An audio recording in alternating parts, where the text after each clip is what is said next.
Friends, आज मैं आपको एक्यूप्रेशर से बताने जा रही हूँ जिन लोगों को विंटर्स में फ्रोज़न शोल्डर हो जाता है।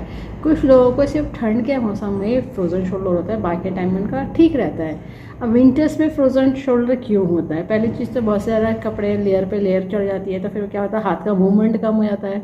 कभी कभी क्या होता है फ्रोज़न शोल्डर होने के रीज़न कि कभी कभी ऑस्टियोफाइटिस हो सकती है, ऑस्टियोआर्थराइटिस हो सकती है, यूरिक एसिड हो सकता है, गॉट हो सकता है, या फिर साइनस फ्लूइड उसका सूख गया है तो, या फिर ब्लड का सर्कुलेशन प्रॉपर नहीं है, या फिर सर्वाइकल के पास से जो वेन्स आर्टरीज नर्व होती हैं वो अगर वहाँ पे सही से ब्लड सर्कुलेट नहीं कर रही हैं तो ऑस्टियोफाइटिस हो सकता है। या फिर क्या होता है, कभी कभी कुछ लंबे टाइम तक ठंड लग रही होती है तो एक ही साइड ऐसे लेट जाते हैं और वहाँ पे क्या होता है, हाथ का जो दबाव होता है उस जगह के करवट पर अगर लेटते हैं ये इधर या इधर तो वो वहाँ पे वो जम जाता है। और क्या होता है, कुछ लोगों का जो होता है कपड़े ज़्यादा पहन लिए तो ऐसे हाथ सीधे स्ट्रेट नहीं कर पाते, नीचे नहीं कर पाते, तो उसकी वजह से जब मूवमेंट रुक जाएगा तो मूवमेंट रुकने की वजह से वो जाम जल्दी होता है। इसलिए कहते हैं कि मूवमेंट होना चाहिए हाथों का।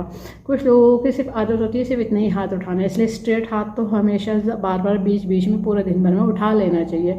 चाहे कुछ सामान उठाने के लिए उठाए ऊपर से कोई ऊंची जगह पे, या फिर वैसे ही बैठे बैठे हाथ सीधे स्ट्रेट कर लेना चाहिए, जिससे क्या होगा कि जॉइंट का फ्लेक्सिबिलिटी बनी रहे।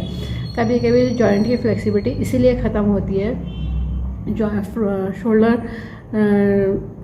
जो होता है फ्रोज़न इसलिए होता है क्योंकि लोग क्या होता है हाथों का मूवमेंट नहीं करते, आर्म्स का मूवमेंट नहीं करते हैं। ठीक है, जिम में तो कर लेते हैं वेट लिफ्टिंग वाले, बाकी लोग जो होते हैं क्या होता है मूवमेंट नहीं करते, या फिर कभी कभी क्या भारी बैग यहाँ पे टांग लिया, हैंग कर लिया और पता चला एक ही शोल्डर पे है दूसरे पे नहीं है, या दोनों शोल्डर पे, तो हैवी वेट अगर ज़्यादा उठा लिया ठंड में तो कभी कभी वहाँ पे कंप्रेशन आने की वजह से यानी दबाव आने की वजह से फ्रोज़न शोल्डर हो जाता है। इसी फ्रोज़न शोल्डर को रिलीफ देने का मैं अभी पॉइंट बताने जा रही हूँ ताकि आप लगा करके रिलैक्स हो सके। और अगर आपको ज़्यादा प्रॉब्लम हो रही है तो उसके पॉइंट डायग्नोस करने के बाद ऐड ऑन करे जाएंगे, क्योंकि हर किसी की कंडीशन अलग अलग होती है। अभी सिर्फ सिंपल रिलैक्स देने के लिए मैं पॉइंट बताने जा रही हूँ ताकि आप लगा कर रिलैक्स हो जाए फ्रोज़न शोल्डर को। ठीक है, फ्रोज़न शोल्डर के पॉइंट लगाने के लिए ज़रूरत होगी डॉक्टर टेप की, पेपर टेप की, किसी मेडिकल या सर्जिकल की शॉप से ले लीजिएगा। 1/2 इंची का टेप है, स्किन पर टेप है, कोई ऐसा टेप नहीं यूज़ करेगा, उस बात का ध्यान रखिएगा। जिन्होंने कोर्स करा उन्हें पता है कि एक्यूप्रेशर यूज होती है बियॉन्ड मैग्नेट, जो एक तरह से वाइट होती है एक तरह से येलो होती है, टोन सीडर का काम करती है, प्लस माइनस एनर्जी होती है। नॉर्थ पोल साउथ पोल, ये beyond magnet human body acupressure point को स्टिमुलेट करने के लिए बनाई गई है। इसमें पावर इतनी दी गई है जो ह्यूमन बॉडी एक्यूप्रेशर पॉइंट को स्टिमुलेट कर सके, बैलेंस कर सके। पॉइंट जो मैं बताने जा रही हूँ टीसीएम का बताने जा रही हूँ, जिन्होंने टीसीएम पढ़ी है वो लोग समझ जाएंगे, बाकी लोग लोकेशन देख कर पॉइंट लगा लीजिएगा। टीसीएम के पॉइंट पर आपको बियॉन्ड मैग्नेट लगानी है। जिन्हें कलर की नॉलेज है वो लोग कलर लगा सकते हैं, पर ध्यान रखिएगा जो लोग कलर लगा रहे हैं उस पर अगर पानी लग गया, पसीना आ गया तो उस कलर को पॉइंट पर रीअप्लाई कर लीजिए, वरना वो कलर अगर उस पर पानी लग जाएगा तो वो कोई फंक्शन नहीं करेगा, इसलिए ध्यान रखिएगा। और जो लोग कलर लगा रहे हैं तो उसके ऊपर मैग्नेट ना लगाएं, या तो कलर से ट्रीटमेंट कर ले या मैग्नेट से ट्रीटमेंट कर ले। मैं आपको सिर्फ मैग्नेट से बताने जा रही हूँ। और हाँ, एक चीज़ और अलर्ट करना चाह रही हूँ, विंटर्स में फ्रोजन शोल्डर उन लोगों के भी ज़्यादा होते हैं जिनको हार्ट रिलेटेड और लंग्स रिलेटेड प्रॉब्लम होती है, तो उनके भी शोल्डर जाम हो जाते हैं। तो ध्यान रखिएगा, कभी कभी हार्ट रिलेटेड कोई प्रॉब्लम है, बीपी हाई शूट अप हो रहा है या बार बार नीचे जा रहा है, तो शोल्डर जॉइंट शोल्डर जाम होने के चांसेस है, और कॉन्स्टिपेशन होगा तब भी शोल्डर जो होता है फ्रोज़न होने के चांसेस है। ठीक है, फ्रोज़न होने के चांसेस बहुत सारी चीज़ों की वजह से होते हैं।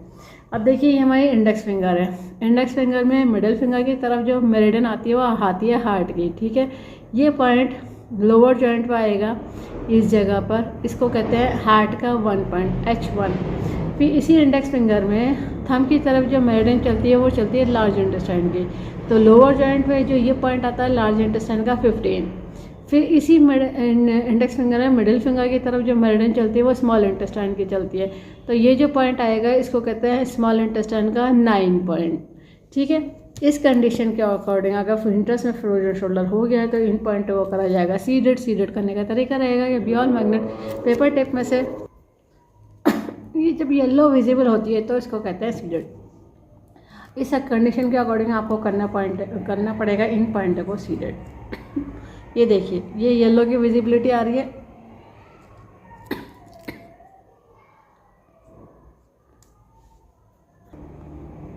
तो देखिए ये सीडेड हो रहा है, ये येलो विजिबल इस तरह से मैग्नेट होगा तो सीडेड होगा। 3 पॉइंट है, लोअर जॉइंट वही है, दोनों हाथों में लगाइएगा। ये नहीं कि एक तरफ का शोल्डर जॉइंट फ्रोजन हो गया तो उसी तरफ लगा रहे हैं, दोनों बायलैटरल लगाइए, क्योंकि कभी कभी होता है कि एक तरफ से नर्व कंप्रेस हो रही है, पता चलता है एक ही में आपको रिफ्लेक्ट हो रहा है और दूसरी तरफ आपको पता नहीं हो रहा है, मगर दोनों तरफ उसका असर आता है। ठीक है, इसलिए दोनों हाथों में लगाइएगा। 12 से 14 घंटे लगा करके डेली लगाइए और जब तक की प्रॉब्लम सॉल्व हो जाए तब तक तो ये लगेगा। ठीक है, बाकी किस वजह से हुआ है अगर रीज़न आपको पता है तो उसके हिसाब से पॉइंट अलग से ऐड ऑन करे जाएंगे, इस बात का ध्यान रखिएगा। इस वीडियो को ज़्यादा से ज़्यादा शेयर करिए, सब्सक्राइब करिए, लाइक करिए, ताकि लोगों को पता चल जाए।